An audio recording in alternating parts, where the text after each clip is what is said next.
Baik, perkenalkan nama saya Devi Mercia Lalang dengan NIM 22231422701. Baik, di sini saya akan mempresentasikan materi tentang analisis anggaran. Pertama, pengertian anggaran. Anggaran adalah perencanaan keuangan untuk masa depan yang pada umumnya mencakup jangka waktu 1 tahun dan dinyatakan dalam satuan moneter.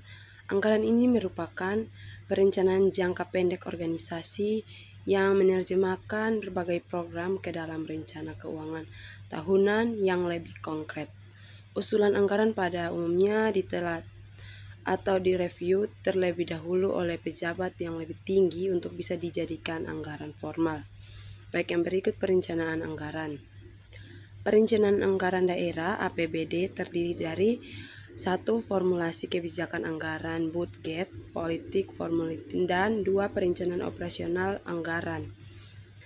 Formulasi kebijakan anggaran adalah penyusunan arah dan kebijakan umum APBD sebagai dasar dalam perencanaan operasional.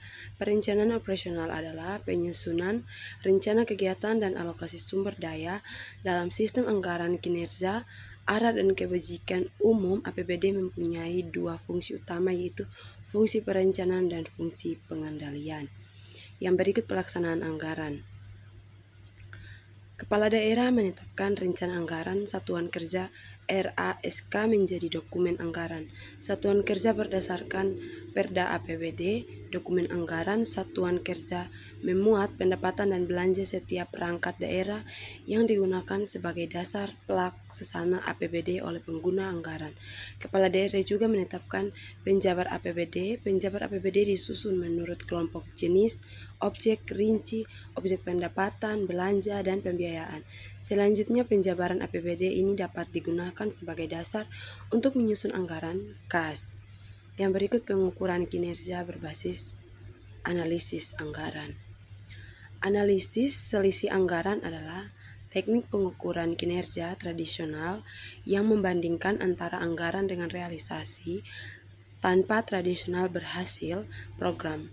Pengukuran kinerja ditetapkan pada input, yaitu terjadinya overspending atau underspending. Suatu instansi dinyatakan berhasil jika dapat menyerap 100% anggaran pemerintah, walaupun hasil maupun dampak yang dicapai dari pelaksanaan program tersebut masih berada jauh di bawah standar. Yang berikut formulasi analisis selisih anggaran. Pendekatan ini digunakan untuk menilai surplus atau defisit implementasi anggaran dalam satu periode. Formulasi umum analisis selisih anggaran adalah sebagai berikut. Surplus, defisit, realisasi anggaran kurang anggaran. Yang pertama, rasio kemandirian daerah. Yang kedua, rasio pajak daerah tahapan PAD. Yang ketiga, rasio retribusi daerah terhadap PAD. Yang keempat, rasio bagi laba BUMN terhadap PAD. Yang kelima, rasio lain-lain PAD yang sah terhadap PAD. Tahap-tahap analisis anggaran.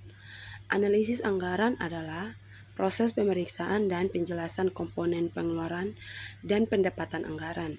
Analisis anggaran berguna untuk melihat apakah dana yang dibelajarkan telah sejalan dengan prioritas dan komitmen. Yang pertama, pilihan strategi penganggaran. Yang kedua, tentukan template. Yang ketiga, lacak anggaran perusahaan. Yang keempat, analisis hasil. Yang kelima, siklus anggaran.